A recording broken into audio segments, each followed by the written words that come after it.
Welcome to the February 10th, 2025 Spearfish School Board meeting. Please join me in saying the pledge. I pledge allegiance to the flag of the United States of America and to the republic for which it stands, one nation, under God, indivisible, with liberty and justice for all.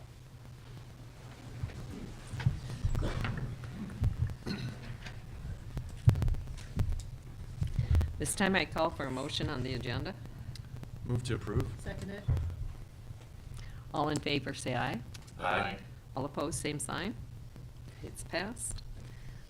We don't have any, yes, we do. Scheduled audience? No, there's no scheduled or Okay. unscheduled audience. Okay. We are at schools, reports, and fanfares.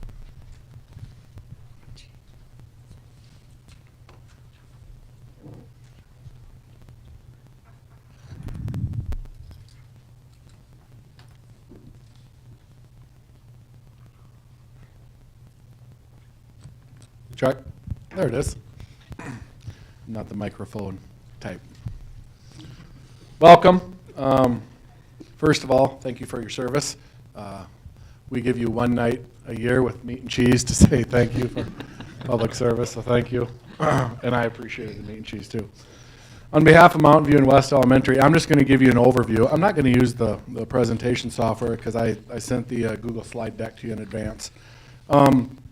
Just going to talk briefly tonight about an upcoming partnership. It's actually going to be a 16-month cooperative agreement that we enter into with Black Hills Special Services and the State Family Engagement Center. You've heard us talk for several years about some strategic goals in our buildings and school improvement plans. This project really couples very well with that. If you think to our Title I program goals, Title I is K-5 services.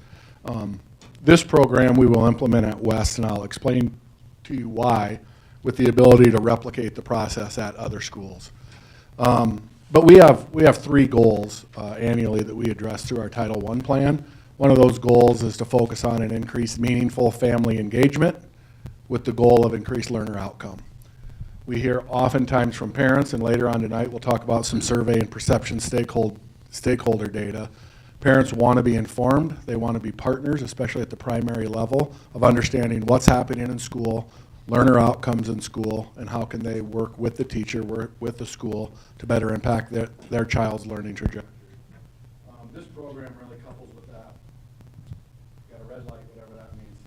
Battery dead. Bro, why don't you hand it to me? This program couples very well with that. We got lucky.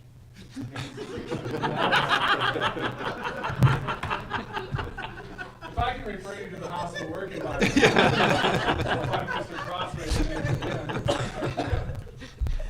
What this program will do is essentially bring in, as part of a meta-analysis, and it's going to be a qualitative research study. That's their benefit, where they can look at perceptions and partnerships and best practices in schools, and what parents believe matters versus really what impacts student outcome.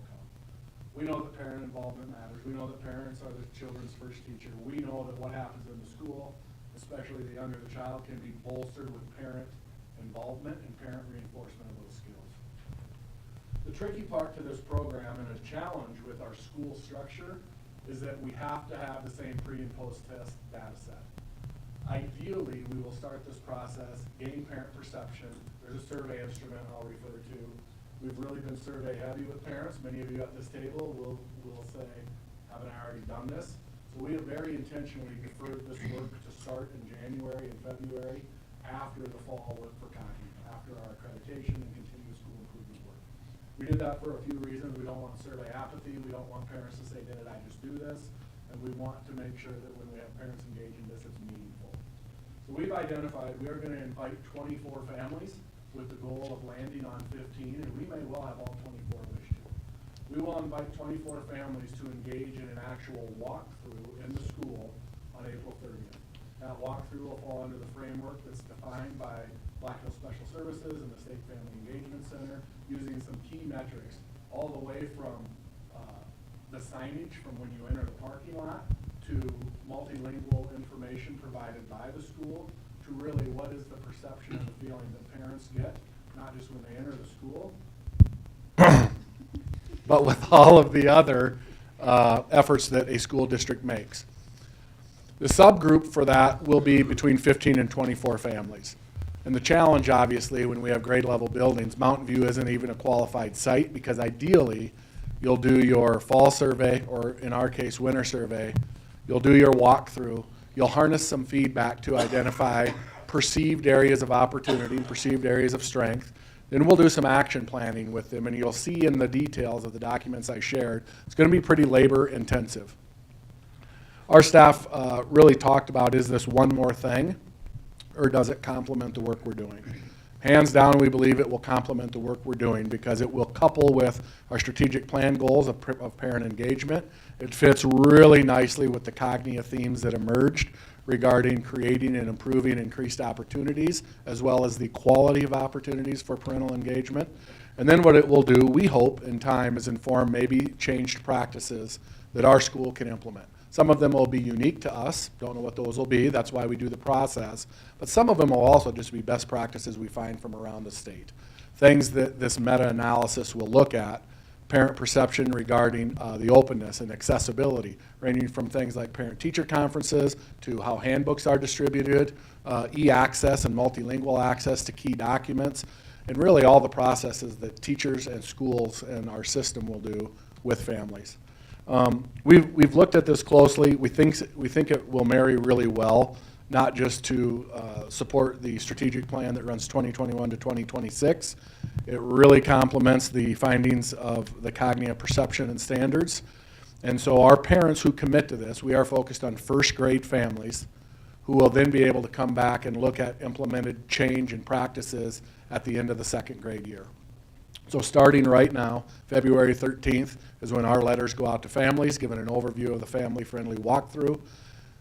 Our letter to invite specific families to be part of the focus group, and then that walkthrough will begin on April 30th, and you will see there's quite a bit of work for Nick and the team to work on then from May until the end of June, and then we will prioritize. Not all the findings might be feasible. The goal is not to come up with a list of to-dos that aren't impactful or that will create some sort of financial stress in the organization. At the end of the day, it's still our building, our system, our students, our families. We're not going to ask for input and ignore it, but we will prioritize what that feedback really says to us and how to make that into some sort of actionable practice. If it didn't complement our strategic goals already, probably would be a lot of work, but we hope it's really a good vehicle to really come up with some actionable steps to address parent feedback on what would make the West Campus specifically more parent engaging, good complementary to the teaching and learning process, and then we could replicate that process in the future. So I've given you the survey instrument, which is what 100% of our families would receive to gauge perception. That should complement pretty well with the survey data we've already collected. And then I've given you just a brief unpacking of what the action steps will be after that. Lots of debriefs, no cost to the district. There is some fiscal incentive that we will look at the amount of work I ask staff to do outside the contract day. And if we choose to seek that grant, that fiscal grant for staff. But we really want to frame the work to be done first. Questions for me? Have you talked to other districts that have done this? Yeah, I called a half dozen of them, ranging from really large AA districts down to little ones. Matter of fact, some of the staff that works with the Family Engagement Center came out of schools that did it.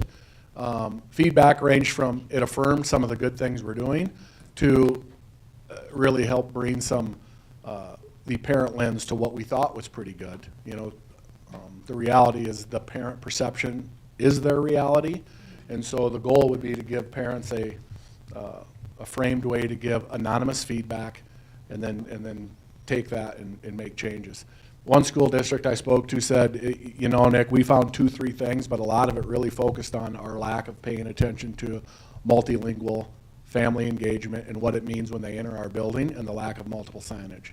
So some of it is going to be an environmental scan, really looking at who do we have and who do we serve, and do we have an environment that really has the same appeal to every stakeholder that walks in the building, or only some stakeholders. that community had a slightly different demographic than ours, but I think there's still some teachable moments there. So, Ryan, most of the feedback has been good, that it was worth the endeavor. And really, what I hope to get out of this meta-analysis is what they find, not just in our district, but in all school districts, what parents put value on. I would guess will be pretty consistent where our data falls in there. There's a data disclosure that we'll talk about. All families, like any mixed methods or qualitative research, they'll be able to opt out, but none of the data will be personally or family identifiable. Thank you. Yep. What percentage of parents would you say are currently actively engaged in West Elementary, of the students that you have there? Over 80 and less than 100. Mr. Crosswhite doesn't like my estimates. 92.45% on a, no, I think we have a high level of parental engagement, but Nathan, I think engagement means something different. I think for us, through this whole cognitive process as well, is identifying not just what a parent feels is engaging, photos from the class for the day, fine. Updates in regards to learning targets, fine. Fish bags and books to read with their children that are leveled, great. Invitations into the classroom for Readers Theater, Christmas concerts, wonderful. But really, learning engagement would be making the parent, building their capacity to help their children's teaching and learning. Starting all the way with Ashley's work, which we'll do tomorrow night, our transition meetings. What does it mean to be school ready? What are the skills? What's the social piece? What do we ask of parents? So I think our parent engagement is high. I think how we engage them is where we really stand a chance to get better, if that answers your question. Thank you. So I take it that would be the goal that you're looking for. Yeah, so like everything we do, the goal would be to increase learner outcome, right? And so, but we also know that parents who feel comfortable, parents who feel welcome, schools that have an affect in which every child feels like they have a place, that clearly is a huge part of that. And we know that it's not just high-quality teachers with good curricula. So this is very much about how our parents and families feel as an engaged partner, and then getting into our work with Cognia, what are those strategies in which we can help build parents' capacity, not just their comfort. So you said you won't know until the survey is, not the survey will be done right away. Yep. It's the, So the family walkthrough with that subgroup, target of 15 to 24 people, different families, we'll do that April 30th. Then we'll debrief that with some of their findings. I hope to get a report by June, which then our team can sit down and say, okay, we're likely not building a covered parking lot or a walkway to meet concerns regarding lack of parking during parent-teacher conferences.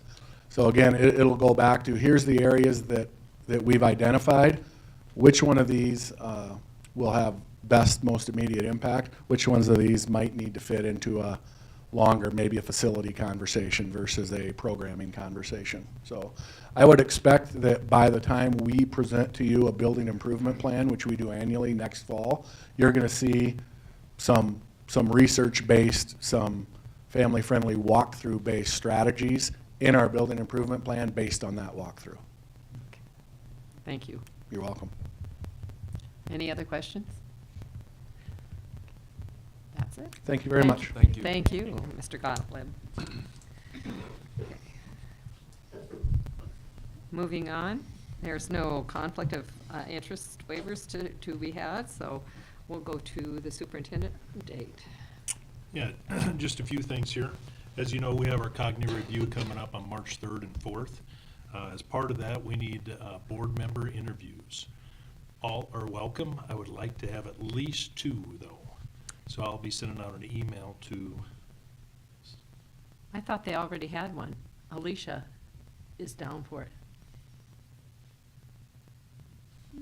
Okay. I don't think so. You didn't know? Well, that's what I had heard, so Okay. I'm surprised. I will send out an email soliciting, all are welcome, but I would like to have at least 2. Okay? That's March 3rd on that Monday at 10:45 at the CTE Centers where we'll have the interviews. But I'll send out an email and solicit names or volunteers for Middle school track update. So I've been kind of keeping you informed via email. We met as a facility committee, just the middle school and high school, and we talked about the middle school track. We invited Claire Donovan to be part of that conversation. Claire made a good recommendation to bring in Dave Bressler into the conversation. So we met with Dave and Claire over at the track. Dave really thought we could just do a 2-inch overlay over the top of the track and crown our field and do, update the irrigation and the water mitigation on the inside of the track. Anyway, that's going to require an engineer to engineer it. They need to come up with the specs and the plans for that. So I asked who might be the best person to engage in that, and they suggested Jason Hansen. He is a Spearfish grad. He is with Bros Engineering out of Sturgis.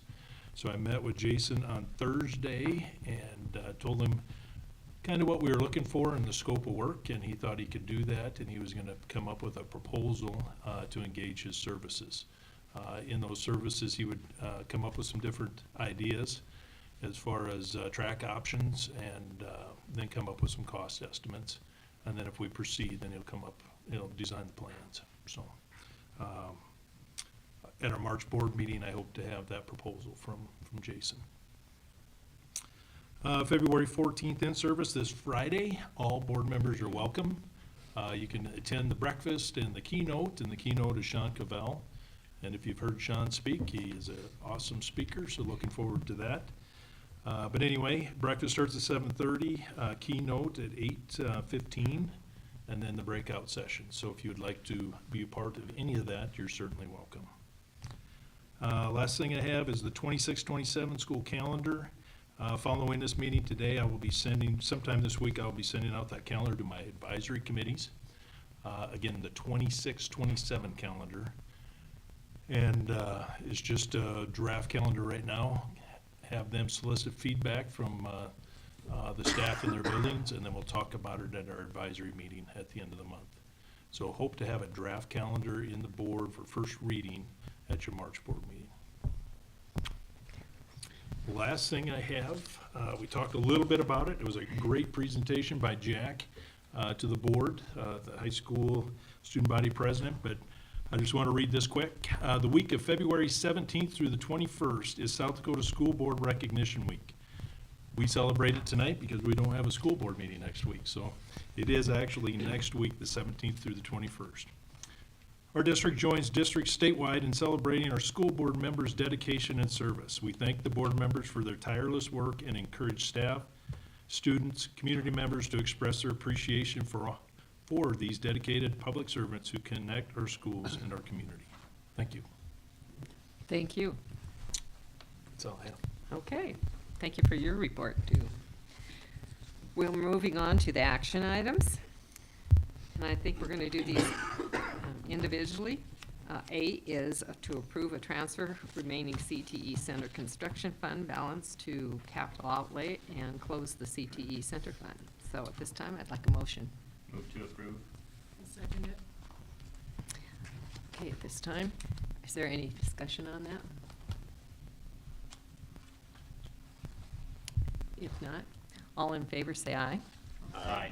All opposed, same sign. Okay, A has passed. Let's move on to B. Appoint the board negotiations for spring 2025, negotiations with SEA and SCEA. And in the past, it has been both Eric and me, and we both still would like to do that. There is one difference, though. At this time, I guess I'm supposed to wait for discussion. I would just remind folks, it's March 25th is the proposed date at 5 o'clock. And I might be gone. So I would like an alternate. It can be an alternate.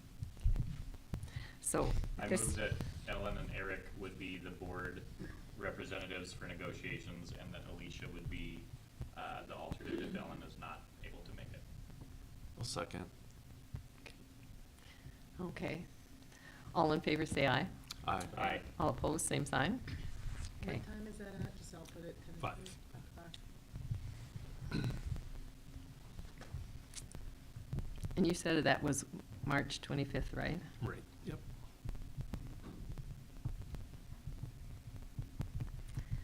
Okay, going on to C, approve the SEA Board Negotiation Ground Rules attachment. We have. I would move to approve. Second. So again, the only thing that's changed from years past is we have the every other year is a percentage raise, language year, and then the other year is a flat raise and a non-language year. This year is a percentage raise and it is a language year, and then just the date as to when we would do it. Those are the only changes. Okay, all in favor of this, say aye. Aye. All opposed, same sign. It has been moved, passed. D, approve the house project agreement with West River Foundation. I'll make a motion to approve it. Second. Okay. So this is the agreement with West River Foundation to purchase the house we are building and building trades. They will also purchase a lot through the city out at Sky Ridge. They will pay to have a foundation put in. They'll pay for the moving of the house. They'll pay for all the expenses. But at the end of the day, it's their house to be able to list and sell. We have to have an entity like this because we cannot be a developer or a realtor as a school district. So very thankful to Ron Rosenboom and the West River Foundation Board for their willingness to step up and do this. They've done it in the past in other school districts like Belfouche, and they're willing to do it for us, so. Are we prohibited from making profit? So that will be determined at the end. It's not in the agreement because they'd hate it to list. Sure, and it says in here, unless I'm reading this incorrectly, under number 6, funding, it says, upon the sale of the completed residential house and lot, proceeds shall be distributed as follows. We're reimbursed for supplies, materials, equipment rentals, basically everything that we've put into it. And then they are responsible to get paid back for the transportation, the concrete, real estate fees, all that stuff, and then it says all remaining proceeds from the project will go to the foundation. So is the understanding then that the foundation would make a donation back to the? Right, yep, Okay, yep. thank you. Any other questions? The problem was is if they didn't make if they didn't Sure. make a profit, then do we share in the remaining expenses? So there's just kind of an informal understanding that there'd be a donation. One other question that Nope.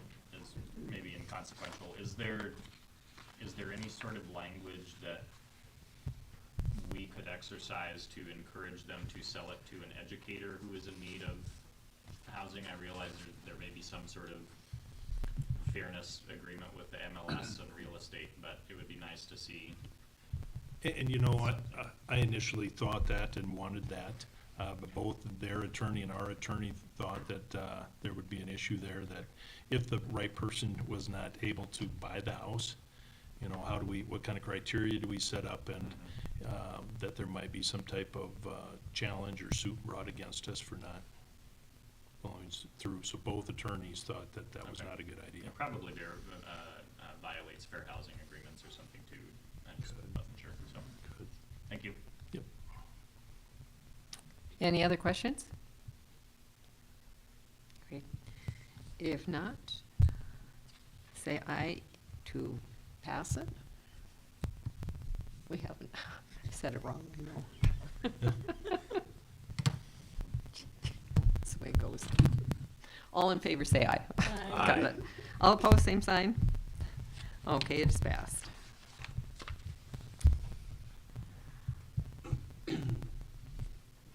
Then we are on to the consent agenda, and anything on here may be taken off and done separately if you wish.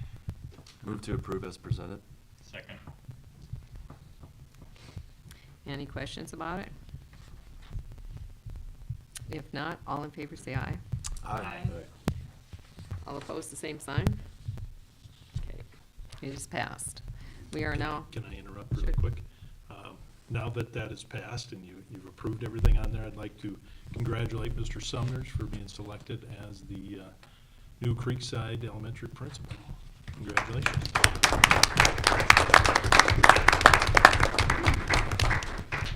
I was a little worried about the board approving it, so I wanted to wait. Wait, that was on there? I questionable. didn't see that part. No. Just touch and go.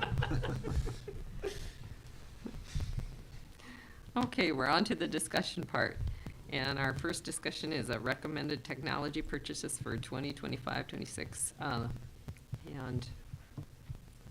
Mr. yeah, Hardest. Mr. Hardesty is there.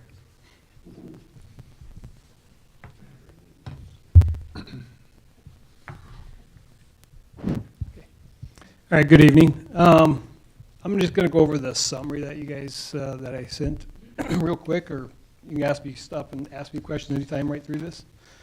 We're going to start out with, Creekside. We transitioned to Creekside 1-to-1, and we kind of moved our computer rotation schedule around, and this year we don't really have anything to rotate, which provided us an opportunity to try to catch up on district-wide interactive boards. So we got about 160 plus interactive boards in the school district. So purchasing 10, 15 a year is going to take a long time to catch up. So, and we got a lot of older boards, or displays, I should say, that we need to replace. So I'm really focusing on trying to update those this year. So that's one of our largest expenses. So we're asking for 40 ViewSonic displays and cards to go back in classrooms. Also, you probably heard and you hear it all the time is about cybersecurity. K-12 entities are easy targets and getting compromised quite a bit lately. So it has me concerned for one.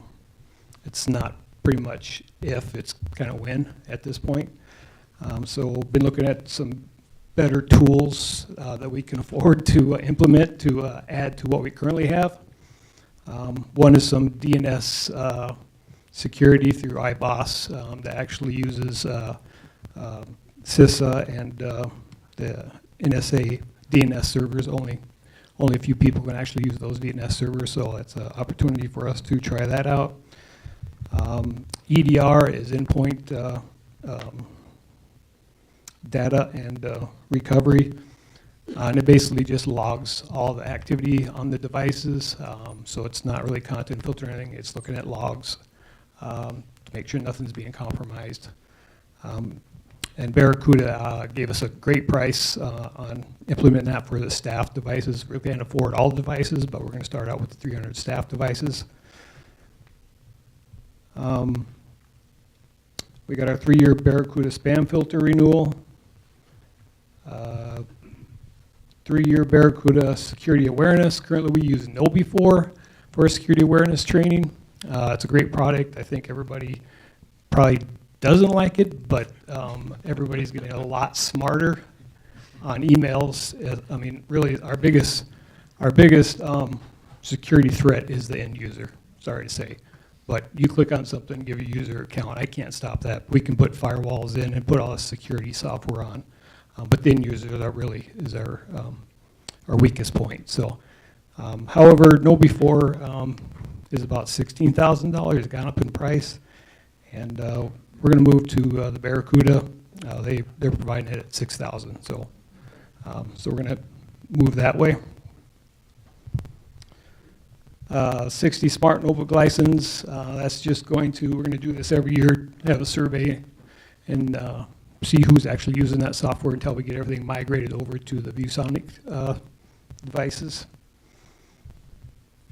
5-year wireless access points, so we have 165 access points. We have to have licenses for those to manage those. So, and those are E-rate funded, which is great. So that'll be half the cost for those. That's 5 years again. And then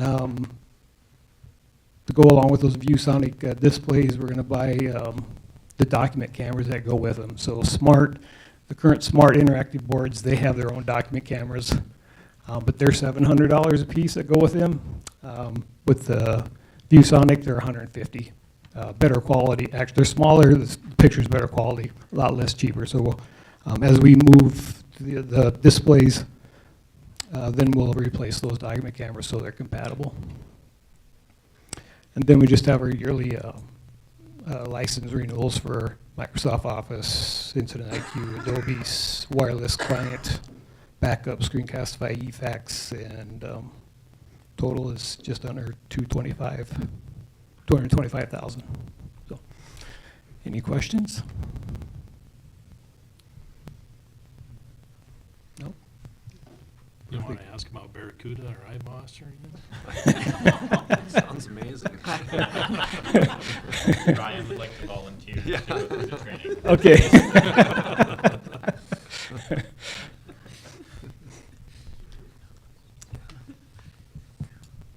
All right, Okay. perfect. Thank you. Yep, thank you. Thank you. Okay, we're going on to B, the budget review work group attachments on that. Okay, part of the attachments was the budget review work group outline and what the purpose was of the group, and then a document entitled Potential Expenditure Reductions and/or Efficiencies. So again, the purpose of the group was to identify or put together a comprehensive list of strategies or efficiencies that we could put in place, just given the fact that we're going to have decline in enrollment over the next 4 or 5 years. And due to that, we're going to have reduced funding levels in our general fund. So we went through, I think we had a total of 3 meetings, and we had small group discussions, large group discussions, and certainly the list is not exhaustive. There are more items that probably be yet forthcoming. This will be a bit of a living document. I've already had a few different people, once I sent this out to staff, that have made different suggestions to me. Now, we're gonna have to weigh whether they're good or bad, or whether we think it's worth implementing the cost-saving strategies, but it's good to start to have the conversation so everybody's aware that something's coming, that at some point we have to tighten the belt and we have to start looking at cost-saving measures. Just want to be very upfront with everybody, I guess, in the room and online and staff and so on, that right now our budget's very healthy. We just have to prepare for the time where we have to look at reducing our expenditures. So this is it. Certainly on the staffing side of things, we don't want to have to eliminate staff or positions, I should say, until it's absolutely necessary. Also, there's probably some type of scenarios where there might be sharing of staff in the future and things like that to become more efficient. The work group didn't really get into that because the scenarios are going to be different. You know, it depends on whether our enrollment size is smaller at the elementaries or the high schools or whatever. It's just going to be a dynamic at the time. The last thing I guess I'll say about it, it's going to be reactive, because we really don't know our fall enrollment until the last Friday in September. And our budget's already set for the year. So whatever budget adjustments we will be doing based on enrollment will be the next spring, summer, when we set the budget for the next year. But I feel pretty good. We have some things in place there. We've identified that we can do relatively quick. Some others will have to take some planning. But any questions on any of it? And again, for those that were not on the committee, as you look at this and you think, well, geez, what about this or this? Would certainly love to listen to your ideas and be able to add them to the list. So. I definitely really appreciate just you being very proactive and not just sitting back and seeing what might happen, but already planning things and just possibly anticipating. I really appreciate that, and just taking it seriously so we can be responsible for what we have. So thank you. And we had a good group. We had a good representation we had the 2 board members that are on the finance committee, administration, teachers, classified, some of the directors. So I think we had a good representation on the committee. So on the efficiency, like reduction efficiency page, is the intent to get board approval on all of those at some point, or just as needed, or? I think as needed. Again, there's some that are easily implemented. Right.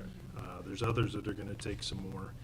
If you look at the high school alternative school and what we spend on that, I've tasked Mr. Williams and Mr. Sire to come up with a alternative school model back in under our roof, if you will. And there'll definitely be some savings there. I don't know what that is yet.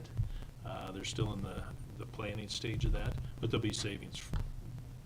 So that will be probably not ready for this next coming school year, but the following school year to be able to implement that. So that's something that we plan to implement at some point.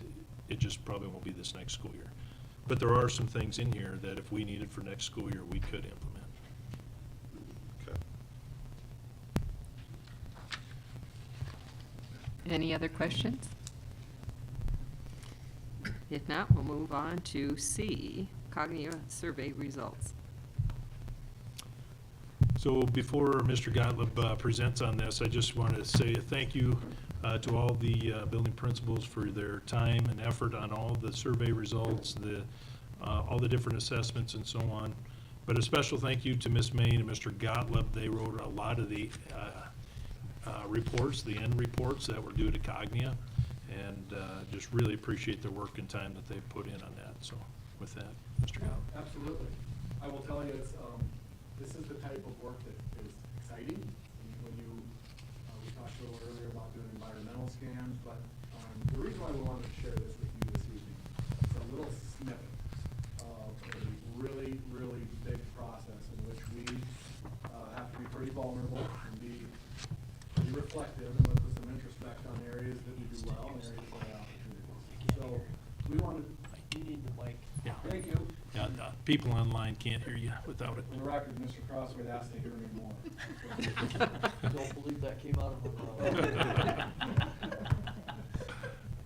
That's how I took it. So the data we shared with you this evening is just a snippet of really what we look forward to sharing with you post our external review.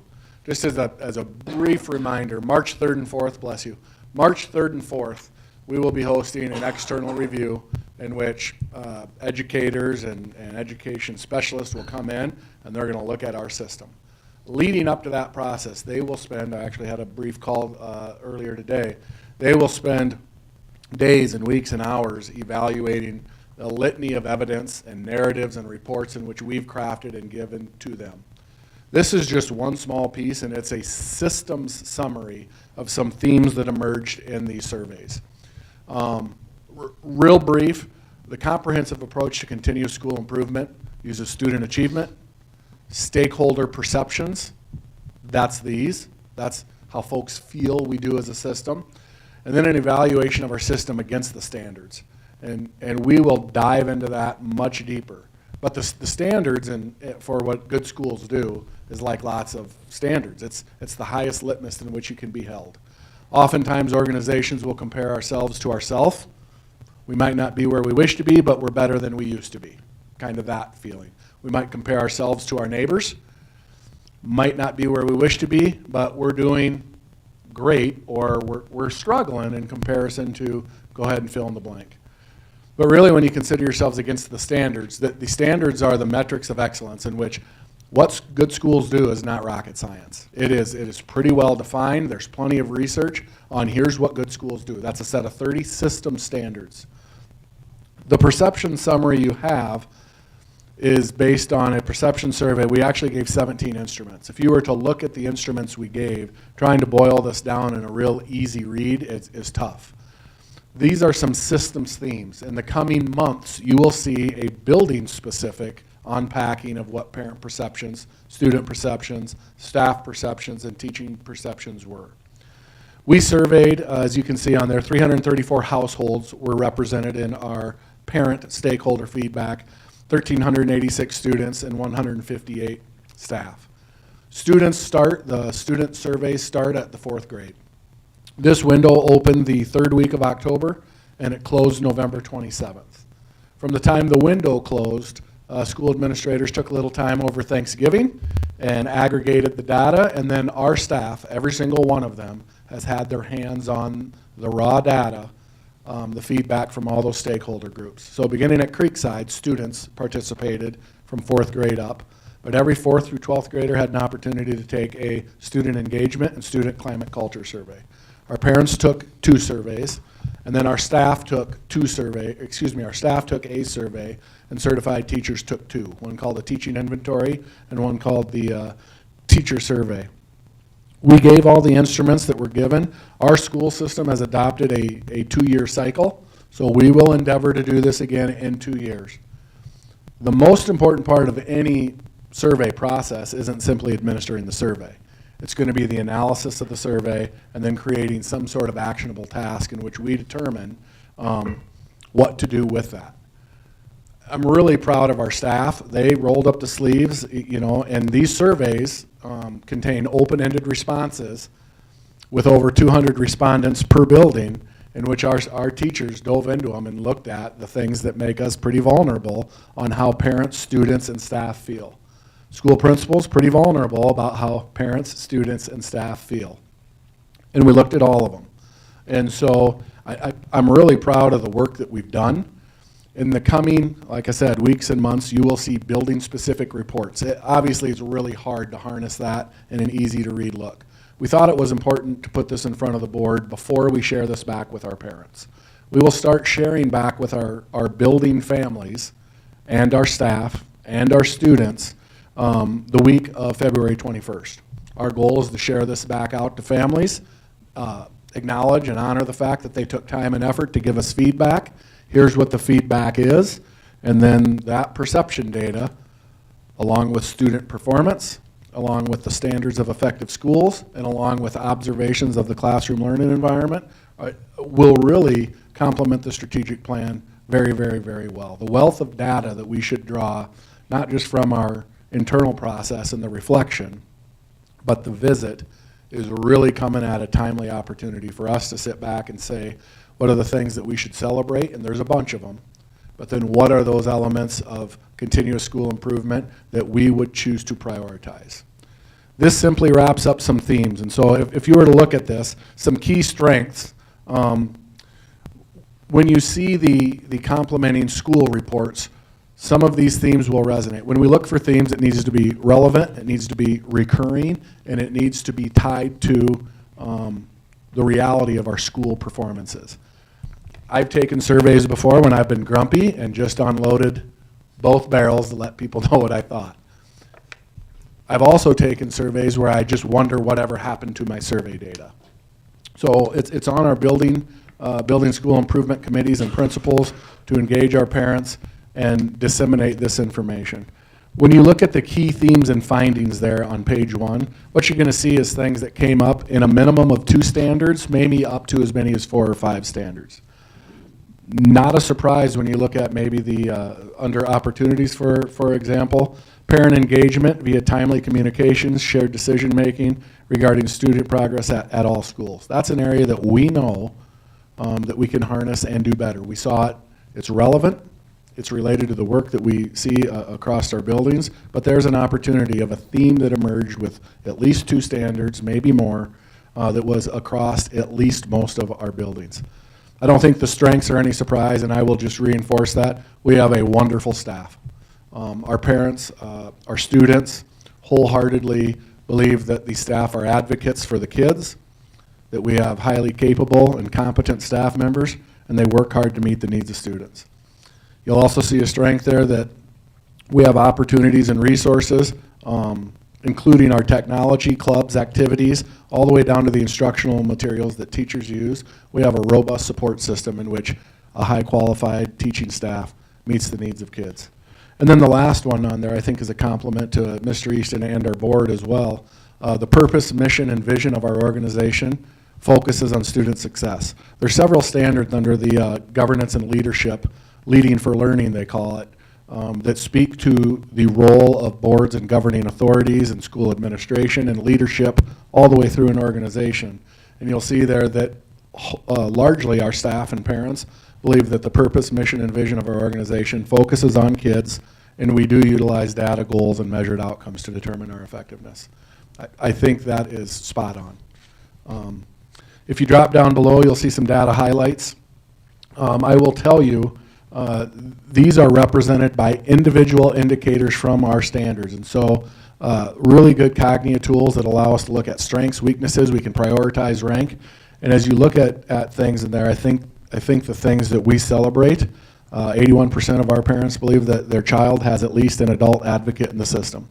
We talk all the time about relationships. We want to know that the efforts of teachers, staff, administration to support kids is recognized and felt. I feel good about that. I wish 81 was 99. And so these are areas that we not just celebrate, but we will keep working on. And then you'll see how some of those other key metrics, and honestly, folks, there are probably between 80 and 100 specific takeaways that we could have statistically quantified here. I'm going to ask you to look closely at those on the individual buildings. This is more of a systems look that would include the aggregate perceptions of all buildings. So you might find that some of these may be a strength in one building and an opportunity in another, and we recognize that. That would be why each principal and the building leadership teams, 100% of our staff got to look at the building-specific data and then talk about what does that data tell them. And in some cases, it was an aha moment where our staff says, man, I don't know that I see that. And it just reminds us the mantra that perception is reality. If parents feel that way, that is their reality. Do they feel that way because we have practices that reinforce it, if it's a negative concept? Or do they feel that way because we've given them reasons to do that? And how might we best address that? Overall, I believe that the survey reinforced what I feel. I think we have a highly supportive community. I think we have engaged parents who, for the most part, support the work that our teachers do every day. It also is a reminder we can get better. And I think that's the goal of the continuous improvement work. If you drop down below, you will see some actionable recommendations. Again, this is thematic. We know that opportunity for onboarding staff, not just certified with a mentorship model, but our classified staff. And if you think about how we onboard paraprofessional staff, whether that be teachers' assistants in the SPED department or general education or any other paraprofessionals in the district, they come on board all throughout the year. And so the ability to really harness them and onboard them through an orientation, especially when their roles and duties are so different, we recognize that's an area we can get better to support our staff. You'll also see that enhanced stakeholder communication was a theme that emerged not only from our students, but our parents also. And then down below, again, it's a perfect tie into the family-friendly walkthrough, but better opportunities for parents and parents to be engaged. I could have given you hundreds of quotes that I think were very positive, and I will tell you for every subjective criticism, I believe we probably had well over 25 to 30 very complimentary feedback results for our staff. And so down below, you'll see that the team has pulled just a few from each building to kind of encapsulate the overall theme and feel. We looked at every single parent's response. No, we do not misspell words intentionally. These are quoted verbatim. And so when you see maybe some punctuation or other types of errors, those are directly, we did not alter any feedback. Many of you sitting here took those surveys. You know that it's anonymous, and the feedback really is important to the continuous process. So you'll see some very well-deserved, well-earned, I think, compliments to our staff, and also areas that we will reflect on and look at ways to create actionable plans. So we will expect a report back from the external review team somewhere by mid to late April. And along with that report, Mr. Easton and our team will share out with you all the other data and evidence. There's a lot of it, and I think it's a fun process to really be reflective and look at standards and look at opportunity for growth. So there's a brief overview of 17 instruments and several thousand responses. If you can possibly boil it to 2 pages, that's what you're looking at for systems feedback. Ryan? I just was going to ask, participation rate, was it good? I mean, I can see numbers. Yeah, so the participation rates that we can own, our student participation rate is over 95%, staff is over 95%. We went by household rate. Some schools were higher than others. We think that's somewhere between 28, 29%. Aaron Norton in the tech office was able to try to do an analysis of number of households. We think there's somewhere between 1,380 and 1,400 households. And so that would be represented in our approximate 2,400 students. We also had parents ask about taking multiple surveys, we ask them to simply take it for the oldest child in that building. And so Nick and Sarah Gottlieb have a few kids spread out a little bit, and so, yeah, we had an opportunity to take the survey for multiple sites, but we think somewhere around that 28% survey rate. Cogni no longer prescribes a minimum rate. It used to be to run at least 20% for parents, 50% for staff, and 75% for students. Obviously, our students are a captive audience. Mr. Olson, Mr. Lyon, Mr. Williams had a way to administer those surveys. They all did it on site, so well over 90% in those folks, somewhere between 25 and 30%, we think, for all of our parents. And so more is better. The larger the N size, the more accurate the feedback, but I feel like we got fair feedback with the size of the population. Thank you. We'll look for more on this later. It's been an exciting process, and you'll see a lot more specific data from each school. Thank you. Thank you. Thank you.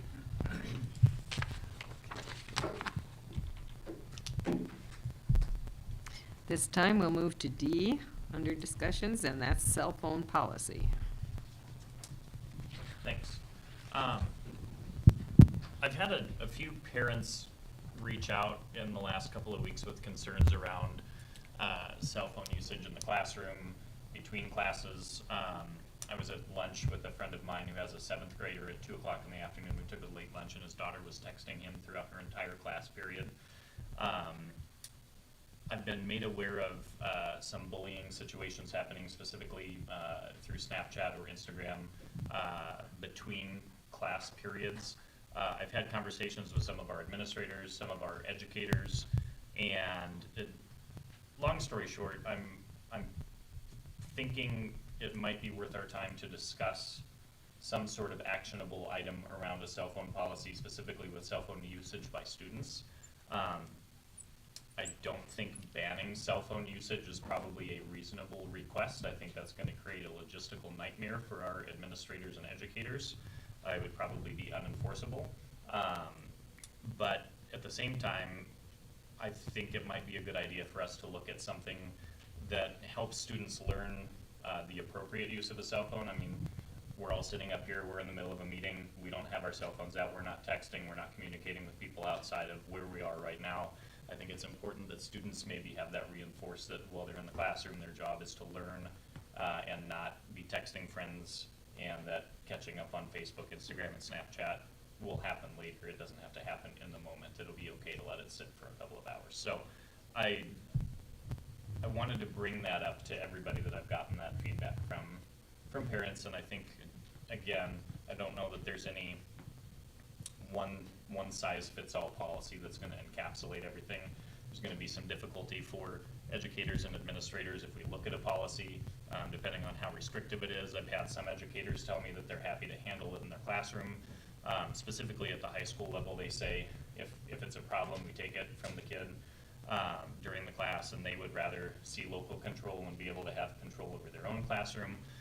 But then I question, as a board, if we don't need to help support that in some way, maybe at the lower grade level, specifically at Creekside and the middle school, and even all the way down to West Elementary. I know there's some kids with smartwatches in there, and I've also heard that there may be some issues with first and second graders using smart devices during classes and disrupting the learning process. So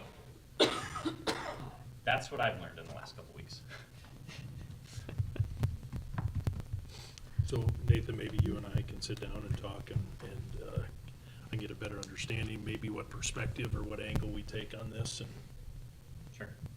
so we'll communicate on a good time, date and time. Yeah, and for students here, I don't want everybody to go away and be like, oh my gosh, the school board's gonna ban cell phones. Like, I don't think that's something that I would advocate for. Again, from a logistical standpoint, I think administrators and educators would start egging my house if I said we were gonna ban cell phones and I don't need more things to do. Eggs are too expensive, that's right, maybe not eggs. Good call. Toilet paper's expensive too.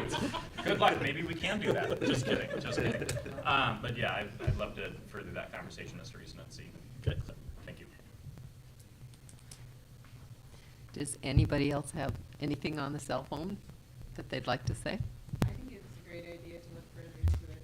I think it would be beneficial. I know some of the high school teachers, when I was delivering coffee, I think some have, like all the kids have to put their phone in a certain spot or whatever, but it's a great idea to look at it. They're using the old, for those of us that were old Yes, enough that had machines. TI-84s, Yeah. it's the old TI-84 holders that Yes. sit. Yes. Sorry, one other thing too, that I forgot to mention here. I do have a good friend, and his daughter is involved in athletics, and they had made the choice to not get her a smartphone.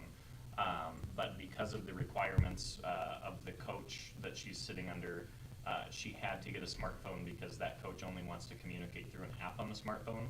And the parents tried to download it and ended up missing communications, couldn't get information to their daughter on which jersey she needed to bring.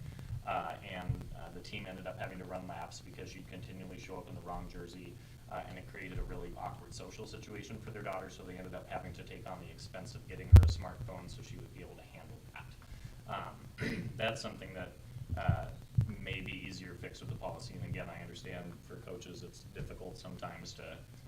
I think that situation is as simple as the parent communicating with the coach. Yeah. Is to say that, hey, I'm not gonna get my daughter, or my son, or whoever, a smartphone to do this app. Is there another way that we can communicate? I think it's just a communication breakdown there. Yeah, and I didn't get a clear answer. I asked that question, and there wasn't a real clear answer. Yes, we talked to the coach, and no. Yeah, and I talked to Mr. Wademan, and Yeah. he said that either he or the coaches are more than willing to sit down with the parent to figure out a way to best communicate. Sure, okay. Now I'm done.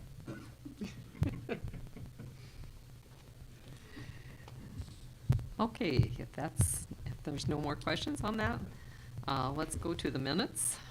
Consider the regular meeting minutes of January 13th, 2025. May I have a motion on this? Make a motion to approve them. Second? Any discussion? Okay, if not, all in favor say aye. Aye. All opposed, the same sign? Okay, it is passed. Then let's go to the financial reports and bills. Move to approve? Second. Any questions on it? If not, all in favor say aye. Aye. All opposed, same sign? Okay, at this time, we're ready to go into the executive session.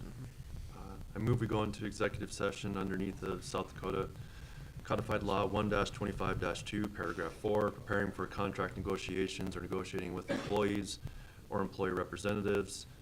Also under South Dakota Codified Law 1-25-2, paragraph 1, discussing the qualifications, competence, performance, character, or fitness of any public officer or employee or prospective public officer or employee. The term employee does not include any independent contractor. Second. All in favor? Who made the motion? Oh, I didn't hear. I made the motion. Yeah, but then you read it too. Yeah. Okay. All in favor say aye. Aye. All opposed, same sign? Okay, we are going to go into executive session at this time. If the students need to have something signed, this is the time to come do it.